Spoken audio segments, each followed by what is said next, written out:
आप यहाँ आके भी जी, या वहाँ रहकर भी जी, आप जो सोशल वो है आपका इंक्लिनेशन, जैसे आप यहाँ आए हुए हैं, यहाँ यूनिवर्सिटीज़ में आप मेंटर करने आए हैं, जी, जी, किस प्रकार का मेंटर करने आए हैं स्टूडेंट्स का, जी, ये आप बताएंगे? ज़रूर, ज़रूर। अभी कैसा होता है कि मैं गाँव से निकला, फिर जापान पहुँच गया, जापान में देखा, अरे! चौंक गया मैं, ये कौन-सी दुनिया है भाई? हम्म, मैं जिस दुनिया से आया हूँ, ये दुनिया कौन-सी है भाई कि यहाँ पे ग्लास की बिल्डिंग्स बनी हुई है, यहाँ इतनी साफ-सफाई है, लोग सब सिग्नल फॉलो कर रहे हैं, लोग सब बहुत ही अच्छे ठीक-ठाक से कपड़े पहने हुए हैं। तो एक अलग से दुनिया में गया तो मैं बड़ा वॉचफुल रहा, ऑब्जर्वेशन बोलते हैं ना, देखना चीज़ों को, और मैं उसमें से फिर सीखता गया, सीखता गया। तो जब मैं उसके बारे में सोचता हूँ, तो फिर मैं रामानुजन जो हमारे ग्रेट मैथमेटिशियन थे, गणितज्ञ, तो उनका मैं काफ़ी बार एग्जांपल देता हूँ कि रामानुजन जो थे वो मतलब उनकी जो प्रतिभा थी गणित के विषय में, वो मतलब दुनिया में आज उसका कोई तोड़ नहीं है। 32-33 साल तक वो जिए और उसमें से कुछ ही सालों में उन्होंने 3000 थ्योरम्स लिख डाले जो आज तक आधे तो लोग सॉल्व भी नहीं कर पाए। तो लेकिन वो व्यक्ति उनकी प्रतिभा की वजह से वो इंग्लैंड में गए। इंग्लैंड में जब वो गए तो उनको इंग्लैंड में कैसे रहना है, कैसे जीना है, क्या खाना है, कैसे खुद को संभालना है, वहाँ की ठंड में कैसे कपड़े पहनने हैं, इसका उनको कोई ज्ञान नहीं था। ये हमारे आनंदी जी का भी हुआ था, जब वो बिल्कुल, पहली बिल्कुल, डॉक्टर जब डॉक्टर गई बनी थी, वो। जी, तो वहाँ जाके उनको ये सब वही है, खाने के वो जी, थे जी, और फिर जी। रहने का वो था, बिल्कुल। तो जल्दी वो इसीलिए वो गुजर उनकी गई वो भी because गुजर of- गई, बिल्कुल बिल्कुल सही वही कहानी।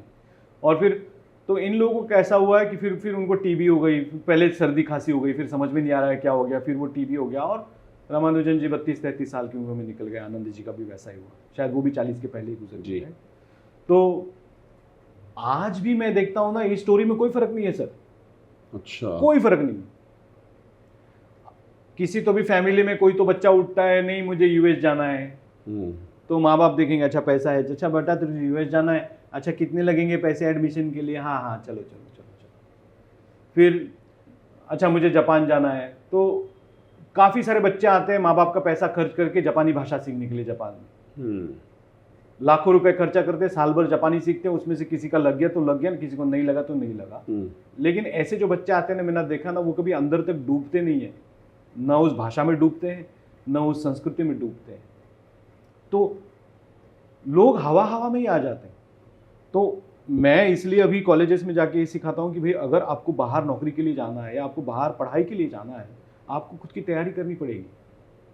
अगर आपको ग्लोबल लीडर बनना है, आपको अगर सक्सेसफुल बनना है, ग्लोबल लीडर तो छोड़ दो, आपको बाहर देश में जाके अगर आपको रिस्पेक्ट हासिल करना है, अगर आप चाहते हैं कि बाहर लोग आपको रिस्पेक्टफुली आपके साथ रहें, तो आपको क्या करना पड़ेगा? तो पहले आप बाहर क्यों जाना चाहते हैं? अगर आप नौकरी के लिए जा रहे हैं तो आपका जो विषय है, या आप पढ़ाई के लिए जा रहे हैं तो आपका जो विषय है, उस विषय में आपकी प्रतिभा होनी चाहिए, आपको उसमें एकदम एक्सीलेंट ज्ञान होना चाहिए। तो जापानी इंग्लिश में हम लोग बोलते हैं सब्जेक्ट मैटर एक्सपर्टीज, ये आपको होनी ही चाहिए। आपको पहले कोई भी अगर कोई एम्प्लॉयर है, अगर वो आपको काम पे रखेगा तो इसलिए रखेगा कि आपको काम आता है। यूनिवर्सिटी में कोई भी प्रोफेसर उसकी डिपार्टमेंट में आपको एडमिशन क्यों देगा कि वो जानता है कि इसको इसकी सब्जेक्ट में समझ है, इसको इसके विषय में समझ है, ये मेरे यहाँ के अच्छा काम करेगा।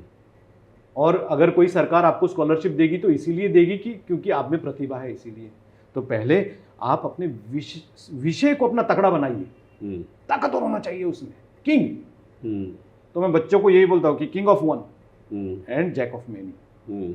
आपको एक किसी विषय में आपको राजा बनना पड़ेगा, फिर वो कुछ भी हो, वो भाषा हो, गणित हो, विज्ञान हो, कला हो, कुछ भी हो, आप उसमें राजा होने चाहिए भाई, तभी आप रिस्पेक्ट ड्रॉ करोगे। तो मेरे विषय में ऐसा हुआ कि जब मैं जापान में गया तो मैं जापानी में राजा बना। मतलब लोग जब मेरे से बात करते थे ना, मैं फ़ोन पे बात करता था ना, तो लोगों को आखिरी तक पता नहीं चलेगा कि वो जापानी से नहीं बात कर रहे करके। आज भी ऐसा होता है कि जब मैं किसी को अपना नाम, मेरा नाम योगी करके बताता हूँ, तो योगी नाम ये जापानी में भी होता है। अच्छा, जब बातें आगे बढ़ती हैं और कभी जब उनको समझता है कि नहीं मैं जापानी मूल जापानी नहीं हूँ, तो चौंक जाते हैं सब।